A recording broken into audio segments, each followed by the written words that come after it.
তারা দেখতে চেয়েছিলেন একটি মানবিক করোনা রাষ্ট্র। এটাই তাদের অপরাধ। যারা চুরি চামারি ডাকাতি করে, যারা কোন দর্শনের সাথে সরাসরি জড়িত, যাদের কুৎসিত কাহিনী প্রতিদিন মিডিয়া এবং পত্রিকার কথা ভরে যেত, তারা এই সমস্ত ভালো মানুষগুলোকে সহ্য করতে পারে।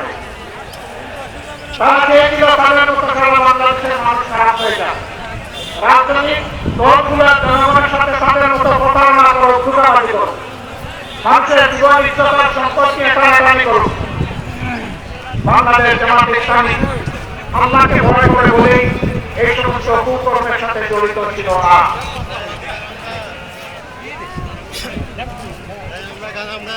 বাংলাদেশের সব কয়টি কার্যালয় আমাদের বন্ধ করে দিয়েছিল, আমাদের দলের নিবন্ধন কেড়ে নিয়েছে, আমাদেরকে নিষিদ্ধ করেছে, আমাদেরকে দফায় দফায় মামলা দিয়ে লক্ষ লক্ষ সহকর্মীকে, ভাই বোনদেরকে, স্কুলের শিশুকে পর্যন্ত তারা জেলে নিক্ষেপ করেছে। 90 বছরের বৃদ্ধ বৃদ্ধাকেও তারা রেহাই দেয়নি। শুধু বাংলাদেশ জামাত ইসলামী না, এদেশের দেশপ্রেমিক সকল সংগঠনকে প্রতিপক্ষ এবং দুশ্মন সাব্যস্ত করে সকলের প্রতি একই আচরণ করেছে।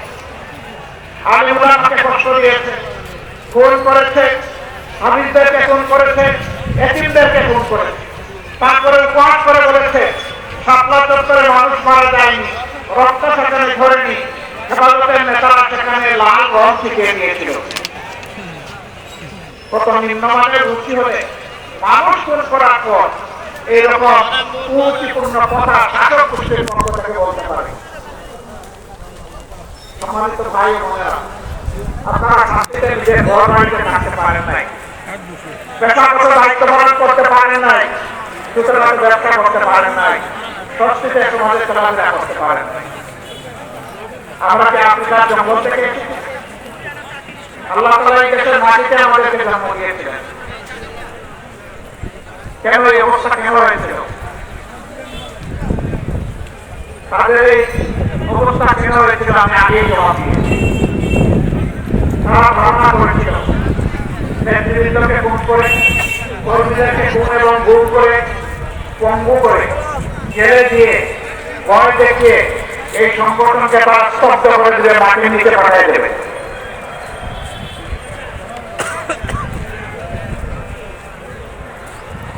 বাড়িতে বলে সমস্যা হচ্ছে, একটু খেয়াল করুন। হ্যাঁ, ঠিক হয়ে গেছে আলহামদুলিল্লাহ। যাদের একটু কম শুনবেন তারা একটু ধৈর্য ধরে একটু অপেক্ষা করেন। সম্মানিত ভাইরা, এরকম একটা তাণ্ডব জাতির উপর দিয়ে তারা চালিয়েছিলেন। তারা বলতেন গণতন্ত্রের দরকার নাই, উন্নয়ন হলেই চলবে। উন্নয়ন করতে গিয়ে তারা কি করেছেন? তারা নগর বদলে বাসই করেন, সিমেন্টের সাথে ছাই মিশিয়ে দিয়েছেন।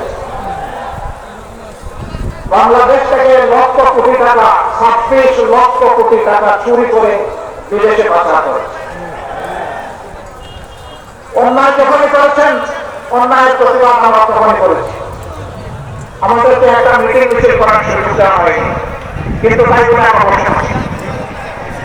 যখনই দেশের জনগণের বিপক্ষে সরকার অবস্থান নিয়েছে, আমাদের সর্বোচ্চ সামর্থ্য অনুযায়ী আমরা রাস্তায় নেমে পড়েছি। আমরা যখন একটা মিছিল করতাম, আমরা বুঝতাম আজকে আমাদের কয়েকটা লোক খুন হতে পারে, এখান থেকে দল নিয়ে গুম করে ফেলতে পারে, গুলি করে পঙ্গু বানিয়ে ফেলতে পারে, মামলা দিয়ে জেলে নিতে পারে। তারপরে শুধু আল্লাহকে বর্ণনা করে এগুলাকে আমরা বর্ণনা করি নাই। আমরা বাংলাদেশের মানুষের সাথে ছিলাম। যেখানে খরা দুর্ভিক্ষ, যেখানে বন্যার খাওয়া, যেখানে বিভিন্ন ধরনের প্রাকৃতিক বিপর্যয় এসেছে, একটা মজবুত সংগঠন হয়েও সবার আগে মানবিক দায়িত্ব পালনের জন্য আমরা আমাদের ভাই বোনদের কাছে পৌঁছে গেছি। আমরা চেষ্টা করেছি পুরো 15.5 বছর জুড়ে আমরা এইভাবে ফিরে ফিরে চেষ্টা করেছি। ওরা কোনও সহ্য করতে পারে নাই, বিভিন্ন জায়গায় আমাদেরকে হুমকি ধমকি দিয়েছে।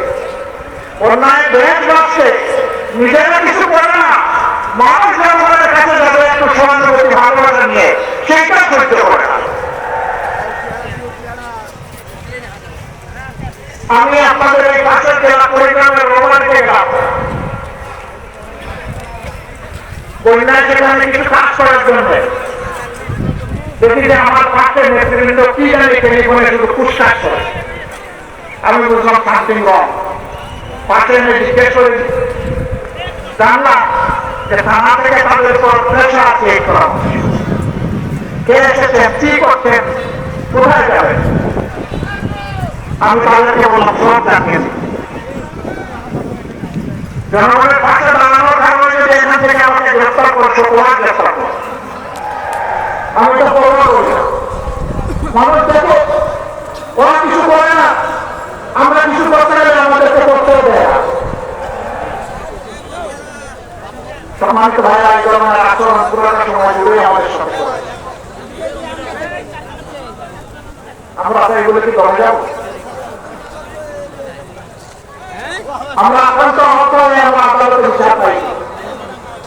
এখানে একজন ভাই বলে গেলেন এই এলাকারই একজন বিচারক, তিনি বলেছিলেন তিনি নাকি শপথপত্র সহকর্মী এবং দেশবাসীদেরকে আহ্বান জানিয়েছিলাম, অনুরোধ করেছিলাম মেহরবানি করে ধৈর্য ধরুন, শান্ত থাকুন। 5 লক্ষ নেতা কর্মীকে খুন করা হবে। তাদের 5 লক্ষ নেতা কর্মী খুন হয়েছে, 550 5 জন কেন?